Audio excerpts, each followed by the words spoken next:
Rafale ಯುದ್ಧ ವಿಮಾನ ಹಾಗೂ ಮೋದಿ ವಿರುದ್ಧ ಅವಹೇಳನಾ ಪೋಸ್ಟ್ ಅನ್ನ ಮಾಡಲಾಗಿದೆ.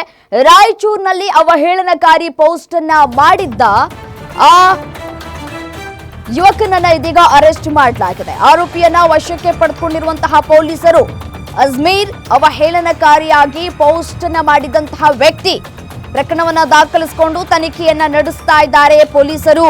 ತುರ್ವಿಹಾಳ ಪೊಲೀಸ್ ಠಾಣೆಯಲ್ಲಿ ಪ್ರಕರಣ ದಾಖಲಾಗಿದೆ.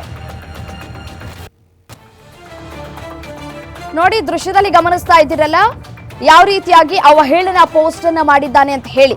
ಇದೀಗ ಆತನ ವಿರುದ್ಧ ಪೊಲೀಸ್ ಠಾಣೆಯಲ್ಲಿ ದೂರು ದಾಖಲಾಗಿತ್ತು. ಇದಕ್ಕೆ ಸಾಕಷ್ಟು ಆಕ್ರೋಶಗಳು ಕೂಡ ವ್ಯಕ್ತವಾಗಿತ್ತು. ನೋಡಿ, ರಫೇಲ್ ಯುದ್ಧ ವಿಮಾನ ಯಾವ ರೀತಿಯಾಗಿ ಕಾರ್ಯಾಚರಣೆಯನ್ನ ನಡೆಸಿದೆ ಅಂತ ಹೇಳಿ ಇಡೀ ವಿಶ್ವಕ್ಕೆ ಗೊತ್ತಿದೆ. ಮತ್ತೆ ಮೋದಿ ಅವರ ಒಂದೊಂದು ತೀರ್ಮಾನಗಳು ಎಷ್ಟರ ಮಟ್ಟಿಗೆ ವರ್ಕೌಟ್ ಆಗಿದೆ ಅನ್ನೋದು ಕೂಡ ಎಲ್ರಿಗೂ ಕೂಡ ಗೊತ್ತಿರುವಂತಹ ವಿಚಾರ. ಬಟ್ ಆದ್ರೆ ಇದನ್ನೇ ಅವಹೇಳನಕಾರಿ ರೀತಿಯಾಗಿ ಪೋಸ್ಟ್ ಅನ್ನ ಮಾಡಲಾಗಿತ್ತು. ರಾಯಚೂರಲ್ಲಿ ಅವಹೇಳನಕಾರಿ ಪೋಸ್ಟ್ ಅನ್ನ ಮಾಡಲಾಗಿತ್ತು. ಇದೀಗ ಆತನನ್ನ, ಆ ವ್ಯಕ್ತಿಯನ್ನ ಅರೆಸ್ಟ್ ಮಾಡಲಾಗಿದೆ. ಆರೋಪಿಯನ್ನ ವಶಕ್ಕೆ ಪಡೆದುಕೊಂಡು ಪೊಲೀಸರು ತನಿಖೆಯನ್ನ ನಡೆಸ್ತಾ ಇದ್ದಾರೆ. ಯಾಕೆ ಈ ರೀತಿಯಾಗಿ ನೀವು ಅವಹೇಳನಕಾರಿ ಪೋಸ್ಟ್ ಅನ್ನ ಮಾಡಿದ್ರಿ ಅಂತ ಹೇಳಿ ಪ್ರಶ್ನೆಯನ್ನ ಕೂಡ ಮಾಡಿದ್ದಾರೆ. ನಿಮ್ ಜೊತೆ ಯಾರಿದ್ದಾರೆ, ಇದರ ಹಿಂದಿನ ಉದ್ದೇಶವಾದ್ರೂ ಏನು, ಯಾಕಾಗಿ ಈ ರೀತಿಯಾಗಿ ಪೋಸ್ಟ್ ಅನ್ನ ಮಾಡಿದ್ರಿ ಅಂತ ಹೇಳಿ ಇದೀಗ ತನಿಖೆಯನ್ನ ನಡೆಸಲಾಗ್ತಾ ಇದೆ. ಇತ್ತೀಚಿನ ದಿನಗಳಲ್ಲಿ ಈ ರೀತಿಯಾದಂತಹ ಅವಿವೇಕಿತನದ ಕೆಲಸಗಳು ಕೂಡ ಆಗ್ತಾ ಇದೆ. ಸೋಷಿಯಲ್ ಮೀಡಿಯಾಗಳನ್ನ ಸರಿಯಾಗಿ ಒಂದ್ ಕಡೆ ಮಾನಿಟರಿಂಗ್ ಮಾಡ್ತಾ ಇಲ್ಲ ಅನ್ನೋದು ಕೂಡ ಕಾಣಿಸ್ತಾ ಇದೆ. ಸೊ ಹಾಗಾಗಿ ಈ ರೀತಿಯಾದಂತಹ ಪೋಸ್ಟ್ಗಳು, ಅವಹೇಳನಕಾರಿಯ ಪೋಸ್ಟ್ಗಳು ಮತ್ತೆ ಬಾಯಿಗೆ ಬಂದಂತೆ ಮಾತನಾಡುವಂತಹ ಪೋಸ್ಟ್ಗಳು ಕೂಡ ನಮಗೆ ಕಾಣ ಸಿಗ್ತಾ ಇದೆ.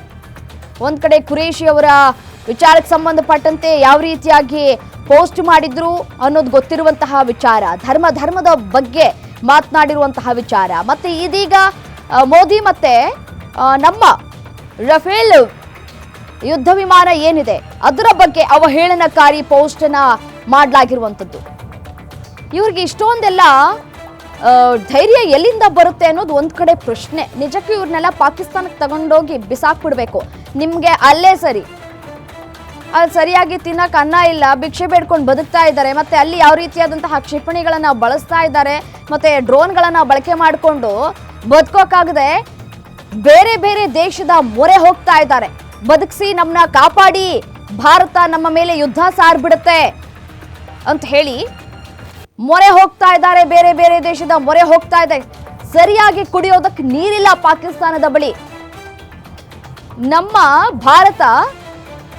ನಮ್ಮ ಭಾರತೀಯ ಸೇನೆ ಯಾವ ರೀತಿಯಾಗಿ ಕಾರ್ಯಾಚರಣೆ ನಡೆಸ್ತಾ ಇದೆ, ಉಗ್ರರನ್ನ ಯಾವ ರೀತಿಯಾಗಿ ಮಟ್ಟ ಹಾಕ್ತಾ ಇದೆ, ಇದೆಲ್ಲವೂ ಕೂಡ ಕಣ್ಣಿಗೆ ಕಾಣಿಸೋದಿಲ್ಲ. ಬರೀ ಏನು ಅವಹೇಳನಕಾರಿ ಪೋಸ್ಟ್ ಮಾಡುವಂತಹ ವಿಚಾರಗಳು ಮಾತ್ರ ಕಣ್ಣಿಗೆ ಕಾಣಿಸುತ್ತೆ ಅಂತ ಕಾಣಿಸುತ್ತೆ.